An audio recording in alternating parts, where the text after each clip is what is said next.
Hello friends, எல்லாரும் எப்படி இருக்கீங்க? இன்றைக்கி வந்து செவ்வாய்க்கிழமை.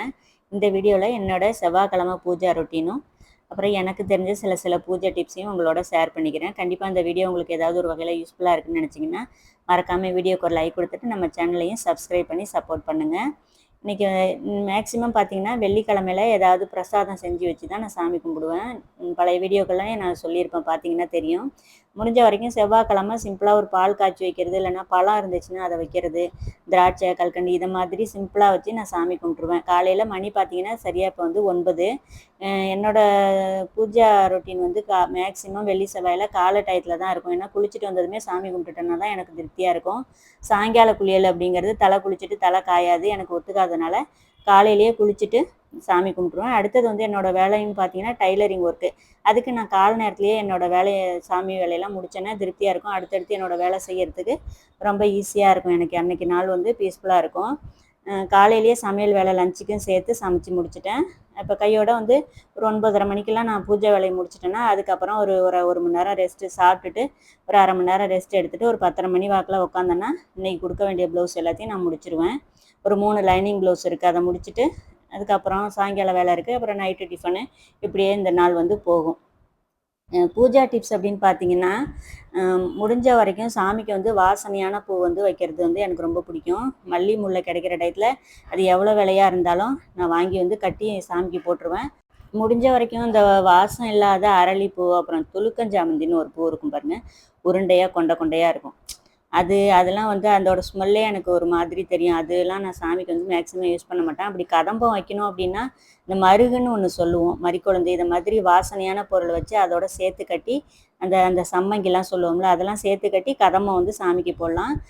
ஒரு சிலர் வெறும் அரளிலாம் சாமிக்கு ரொம்ப உகந்ததுன்னு சொல்கிறாங்க. ஆனால் எனக்கு என் அறிவுக்கு எப்படி எட்டுதோ நான் அந்த மாதிரி தான் சாமி கும்பிடுவேன். எல்லோரும் சொல்கிறாங்கங்கிறதுக்காக நான் செய்யறதில்ல. எனக்கு என்னமோ நம்மளே அந்த பூவெல்லாம் நம்ம யூஸ் பண்ண மாட்டோம். சாமிக்கு வந்து வாசனையான பொருள் தான் கொடுக்கணுங்கிறதுல எனக்கு ஒரு இது. ஏன்னா சுத்தமான நல்லெண்ணெய், சுத்தமான இந்த மாதிரி வாசனையான பூ தெய்வத்துக்கு வந்து பார்த்திங்கன்னா பிரபஞ்சத்தில் எந்த டயத்தில் எது கேட்டாலும் நமக்கு கிடைக்கும்னு சொல்கிறாங்க. அப்போ நம்ம அந்த பிரபஞ்சத்துக்கு வந்து முழுக்க முழுக்க நல்லதை மட்டும்தான் கொடுக்கணும். நம்ம எவ்வளோ தான் நம்ம விதவிதமாக வந்து பிரசாதம், சாப்பாடு, வடை பாயசம்லாம் செஞ்சு வச்சாலுமே தெய்வம் வந்து அதில் வந்து காற்றோட கலக்கிறது வந்து பார்த்திங்கன்னா அந்த ஆவியும் அந்த வாசத்தையும் தான் இந்த பிரபஞ்சங்கிறது ஏற்றுக்குது. அதாவது காற்றோட கலக்கிறது தான் பிரபஞ்சத்தோடு போய் சேர்கிற விஷயம். அதே மாதிரி நம்ம ஊற்றுற எண்ணெய் பார்த்திங்கன்னா அது போகிற இடமே தெரியாது, தீபத்தில் எரிஞ்சு காற்றோட கலக்குது.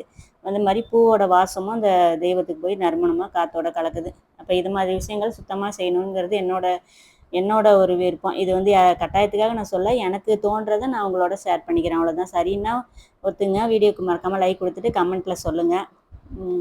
அப்படி உங்களுக்கு ஏற்றுக்க விருப்பம் இல்லைன்னா தப்பாக கமெண்ட் பண்ண வேணாம். உங்கள் இஷ்டப்படி நீங்கள் இருந்துக்கலாம். இது வந்து கட்டாயம் கிடையாது. என் மனசுக்கு எப்படி என்ன தோணுதோ அதை வந்து நான் உங்களோட ஷேர் பண்ணிக்கிறேன். எனக்கு இப்படி தான் தோணும். நல்ல எண்ணெயும் பூவும் வந்து சாமிக்கு வந்து உகந்ததாக நல்ல சுத்தமான பொருளாக வைக்கணும் அப்படிங்கிறது வந்து எனக்கு வந்து நம்பிக்கை. எவ்வளோ விலை அதிகமாக இருந்தாலும் சரி தான். இப்போல்லாம் லிட்டர் 350 ரூபான்னா கூட நம்ம சாப்பிட்றது நல்ல எண்ணெய் தான் சாப்பிட்றோம். சாமிக்கும் அதை நல்லதை ஒரு பொருளை வந்து விளக்கேற்றுறதுனால என்ன ஒரு தப்பு?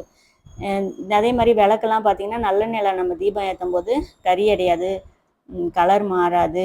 நம்ம 1 மாதம் விளக்கலன்னா கூட இதெல்லாம் எனக்கு வந்து கல்யாணத்தப்போ வாங்கி கொடுத்த குத்து விளக்கு. இதெல்லாம் இன்றைக்கே வந்து அதோட இது அப்படியே இருக்குன்னா நம்ம மெயின்டைன் பண்ணுறது தான். சாமிக்கு வந்து நல்ல பொருளாக வாங்கி வைங்க. இது வந்து என்னோடய ஒப்பீனியன் தான். இது எத்தனை பேர் இதை ஏற்றுப்பீங்கன்னு தெரில. ஏன்னா எல்லாருமே இப்போ மோஸ்ட்லி பார்த்திங்கன்னா தீபம் எண்ணெய் தான் அதிகமாக யூஸ் பண்ணுறாங்க. எனக்கு அதில் விருப்பம் இல்லை. இன்றைக்கி காலையில் சமையல் பார்த்திங்கன்னா வெண்டைக்காய் முருங்கைக்காய் போட்டு காரக்குழம்பு, புளிக்குழம்புன்னு சொல்லுவோம் எங்கள் சைடில். ஒரு சிலர் வந்து காரக்குழம்புன்னு சொல்லுவீங்க. அதே மாதிரி அவரைக்காய் பொரியல் பண்ணிவிட்டு அரிசி வடகம் பொரிச்சிருக்கேன். லஞ்சுக்கும் இதை கொடுத்துட்டேன். காலையில் தயிர் ஊற்றி பையன் சாப்பிட்டு போயிட்டான். எங்கள் வீட்டில் அவங்களும் சாப்பிட்டுட்டாங்க. நான் மட்டும்தான் இன்னும் சாப்பிட்ணும். லஞ்சுக்கு வந்து ஒரு 12 மணி போல் கொல்லை பக்கம் கார்பெண்டர் ஒர்க்கு தான் எங்கள் வீட்டுக்காரங்களுக்கு. அதனால் காப்பி போடுவேன்னா அந்த டயத்தில் வந்து சாதம் சூடாக மதியத்துக்கு வச்சுக்கலான்ட்டு சாப்பாடு மட்டும் கொஞ்சமாக வச்சுருந்தேன். சாமிக்கு இன்றைக்கி பார்த்திங்கன்னா வெல்லம் ஏலக்காய் தட்டி போட்டு பால் தான் காய்ச்சி வைக்கிறேன். கிச்சன் பார்த்திங்கன்னா காலையில் சமைச்சிட்டு அதுக்கப்புறம் நான் ரொம்ப க்ளீன் பண்ணல. கிச்சன் வந்து அப்பப்போ உடனே நம்ம ரொம்பவும் க்ளீனாக வச்சுக்க கூடாதுன்னு சொல்லுவாங்க.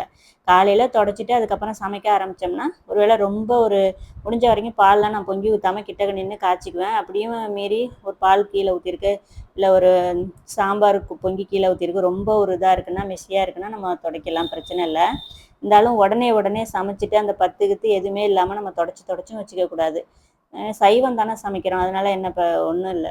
இந்த சாமிக்கு வந்து நம்ம பால் காய்ச்சனால ஒரு பிரச்சனையும் இல்லை. நான் வீடியோக்காகலாம் ரொம்ப க்ளீன் பண்ணிட்டுலாம் நான் பால் காய்ச்சி காட்டல. டெய்லி ரொட்டீனில் நம்ம எப்படி வீடு இருக்குமோ அப்படியே காமிச்சிருக்கேன். சாமி இன்றைக்கி பூஜை அப்படிங்கிறது இன்றைக்கி இப்படி தான் பால் காய்ச்சி வச்சு கொஞ்சமாக கருப்பு திராட்சை இருந்துச்சு, அதை வச்சு சாமி கும்பிட்டுட்டேன். விளக்கெல்லாம் கூட மந்த்லி ஒன்ஸ் தான் விளக்குவேன். இந்த தீபாராதனை காட்டுற சூடம் காட்டுற தட்டும் அப்புறம் இந்த பஞ்சபாத்திரம் இதெல்லாம் மட்டும், ஏன்னா நமக்கு அதெல்லாம் வாரத்தில் 2-3 நாள் யூஸ் பண்ணுறதுனால கொஞ்சம் கலர் மாறிடும். அதை மட்டும் அப்பப்போ நான் வந்து க்ளீன் பண்ணிக்குவேன்.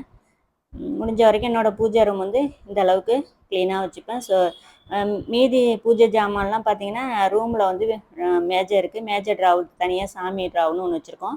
அதில் வந்து மற்ற எக்ஸ்ட்ரா பொருட்கள் எல்லாத்தையும் அதில் வச்சுப்பேன். அப்பப்போ பூஜைக்கு தேவையானதை நான் எடுத்துகிட்டு வந்து இங்கே சாமி மாடத்தில் வச்சுப்பேன். ஏன்னா நம்ம வாடகை வீட்டில் இருக்கோம், எல்லா வீட்லேயும் பூஜை ரூம் இருக்காதுல்ல.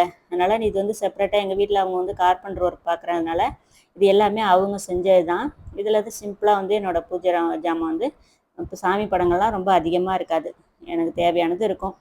அதை மாதிரி தான் சாமி கும்பிடுவேன். செவ்வாய்க்கிழமை முருகப்பெருமானுக்கு ரொம்ப உகந்த நாள் இல்லையா, அதனால் கம்பல்சரி செவ்வாய்க்கிழமை அது மாதிரி சாமி கும்பிடுவேன். பெரிய அளவில் இல்லைனாலும் சிம்பிளாக எனக்கு பிடிச்ச மாதிரி நான் சாமி கும்பிட்டுக்குவேன். எனக்கு வந்து முருகர் வந்து இஷ்ட தெய்வம், அதனால் எனக்கு செவ்வாய்க்கிழமை கம்பல்சரி முருகப்பெருமானை சிம்பிளாக எனக்கு பிடிச்ச மாதிரி நான் சாமி கும்பிடுவேன். அதே மாதிரி திருச்செந்தூர் போகணுன்னு ரொம்ப நாள் ஆசைப்பட்டுக்கிட்டு இருந்தேன். ஒரு 48 நாள் தொடர்ந்து வேல்மாறல் படித்தேன். இந்த வருஷம் திருச்செந்தூர் போய் சாமியும் தரிசனம் பண்ணிட்டோம். இன்றைக்கி ரொட்டீன் இப்படி தான் போச்சு. நெக்ஸ்ட் வீடியோவில் பார்க்கலாம். Bye friends.